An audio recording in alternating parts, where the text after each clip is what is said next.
Alright so I guess कैसे हो आप सब। आज की वीडियो में हम बात करने वाले हैं आपके सेमेस्टर एग्जाम की प्रिपरेशन आप कैसे कर सकते हो। लास्ट के 15 दिन बचे हैं तो आपको रीडिंग्स पढ़नी चाहिए, आपको अपनी बुक्स पढ़नी चाहिए या फिर अब आपको 10 ईयर्स लगाने चाहिए।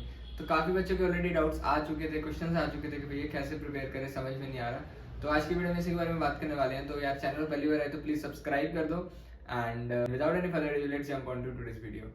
तो यार सबसे पहले सिंपल सी बात है, अब आपके 15 से 20 दिन के आसपास रहे हैं तो अभी इस सेमेस्टर बुक्स उठाने का तो फायदा नहीं रहेगा, क्योंकि अगर आप सेमेस्टर बुक्स उठा के पढ़ने लगोगे A to Z एक एक चीज पढ़ने लगोगे तो आपका सिलेबस पूरा नहीं होगा, राइट। तो 15 से 20 दिन है, बट स्टिल अगर आप इन डेज को अच्छे तरीके से यूज करते हो तो डेफिनेटली एक अच्छा आउटपुट निकल के आ सकता है, एक अच्छी सीजीपीए बन सकती है।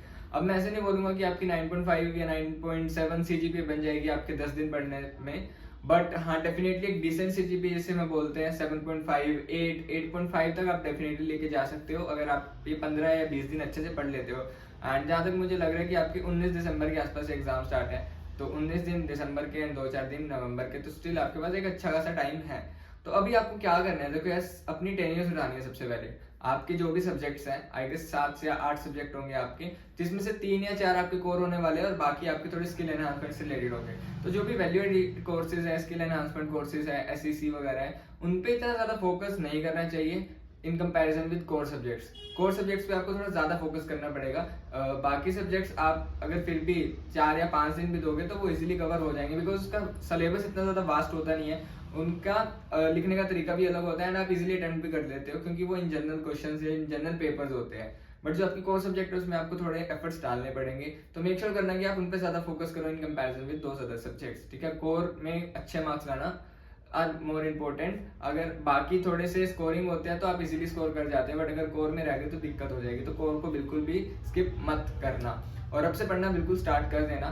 तो 10 ईयर्स की जहां तक मैं बात कर रहा था, तो 10 ईयर्स आप कोई भी ब्रांड के ले सकते हो, मैं किसी की यहाँ प्रमोशन नहीं कर रहा, ठीक है। तो आप किसी भी ब्रांड की ले सकते हो, आपको जो अच्छी लगे एंड जो सबसे ज्यादा मार्केट में बिक रही है वो ले सकते हो। और कहाँ से लेनी है तो आपकी नियर बाई शॉप से पता कर लेना यार, मोस्ट ऑफ द कॉलेजेस के बाहर शॉप्स होती है और वहाँ पर जो भी 10 ईयर्स वगैरह है वहाँ पर आपको मिल जाती है, ठीक है। अब 10 ईयर्स का बेनिफिट क्या है मैं आपको बताता हूँ। 10 ईयर्स में यार देखो यार, एक तो पिछले 10 साल के पेपर्स दिए होते हैं कि पिछले 10 साल कैसा पैटर्न आया है। अब हालांकि पिछले साल या आई गेस उससे पिछले साल पैटर्न थोड़ा चेंज हो गया था, आपके सब्जेक्ट्स ऐड ऑन हो गए थे तो उसकी वजह से थोड़े बहुत चेंजेस आए हैं। तो आपको पिछले साल के 10 ईयर्स से आइडिया मिल जाएगा कि पिछले साल का प्रीवियस ईयर पेपर देखोगे तो आपको आइडिया मिल जाएगा किस तरह के क्वेश्चंस आए हुए हैं, क्या पैटर्न में चेंज आया हुआ है एंड आपके जो नए सब्जेक्ट्स ऐड हुए हैं उनमें कौन से क्वेश्चंस पूछे जाते हैं।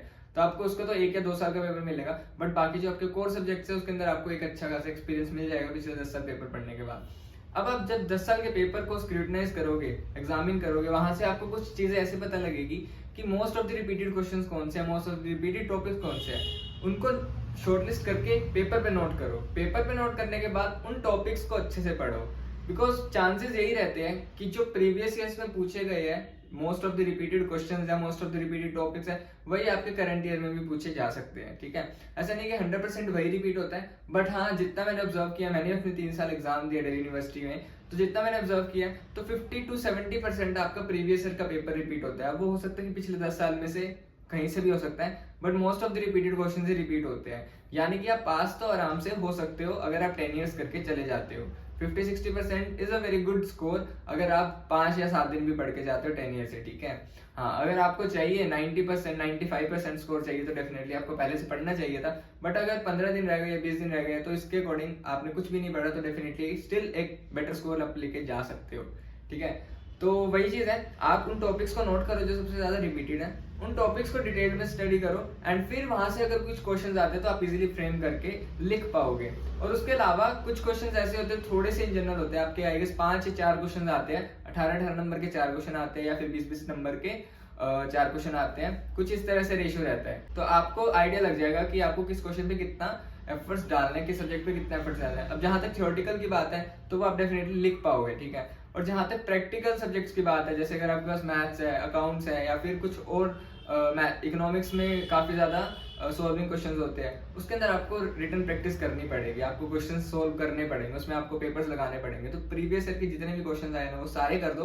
और प्रीवियस ईयर के अंदर ये भी होता है कि आपको पीछे ना हर चैप्टर वाइज क्वेश्चंस दिए होते हैं, तो चैप्टर वाइज क्वेश्चंस भी आप सोल्व कर सकते हो, ठीक है। मैं अगर अपने टाइम पे बताऊं तो मैंने most of the times previous year papers ही किए थे, मतलब कि लास्ट के 15-20 डेज मैं अच्छे से पढ़ा, प्रीवियस ईयर पेपर्स निकाले और इजीली मैं पास हो गया।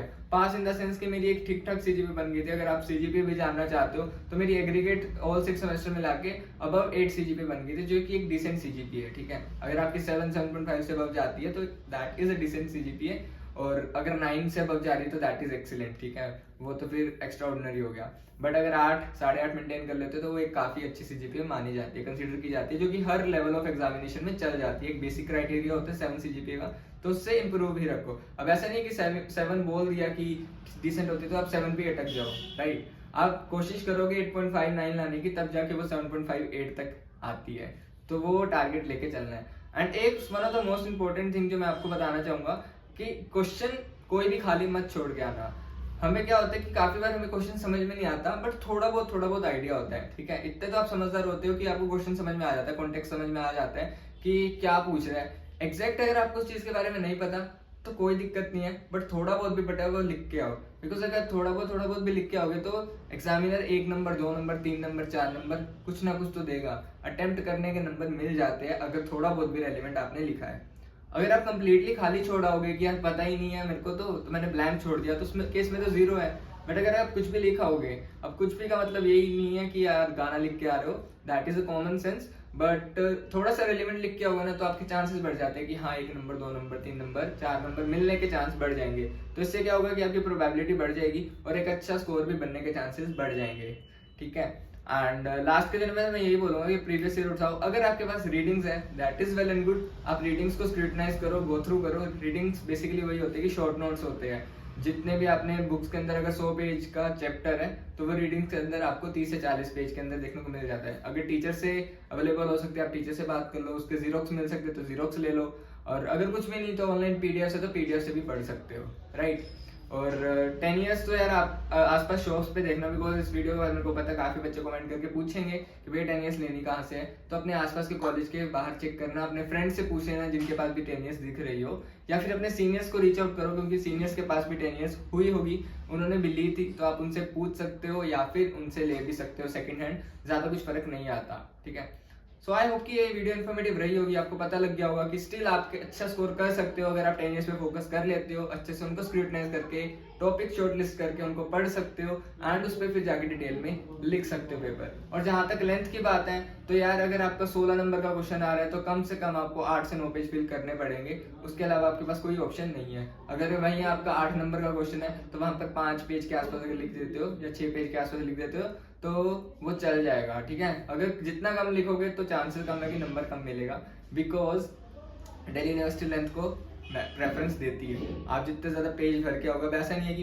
20-20 25-25 पेज भर रहे हो, बट 16 नंबर के क्वेश्चन में 8 से 10 पेज भरना जरूरी है। और 8 से 10 ऐसा नहीं है कि सिंगल शीट ले बोल रहा हूँ, आगे पीछे मिला के। एंड प्रेजेंटेशन ऑल्सो मैटर्स, साफ राइटिंग में करके आओ, डायग्राम्स फ्लो चार्ट्स अगर कुछ बना सकते हो, टेबल्स के फॉर्म में रिप्रेजेंट कर सकते हो चीजों को, तो that would be more attractive, और एग्जामिनर को आइडिया मिल जाएगा कि इस बंदे को आता है। तो वो ऊपर से हाईलाइट पॉइंटर्स पढ़ के या फिर ग्राफ को देख के, फ्लो चार्ट्स को देखकर नंबर आपको दे देगा, राइट। तो जितना ज्यादा अच्छा प्रेजेंट कर सकते हो पेपर को तो वो भी बढ़िया रहेगा। And if you want a separate dedicated video कि किस तरह से आप प्रेजेंटेशन पे फोकस कर सकते हो, क्या क्या चीजें इंक्लूड करनी है, do let me know in the comment box, definitely उस पे वीडियो मैं ले आऊंगा। बाकी और भी कोई दिक्कत है तो कमेंट बॉक्स में बताओ, I try to solve it to the maximum level, जितनी मेरी एक्सपर्टीज है उसके अकॉर्डिंग मैं आपको बता पाऊंगा।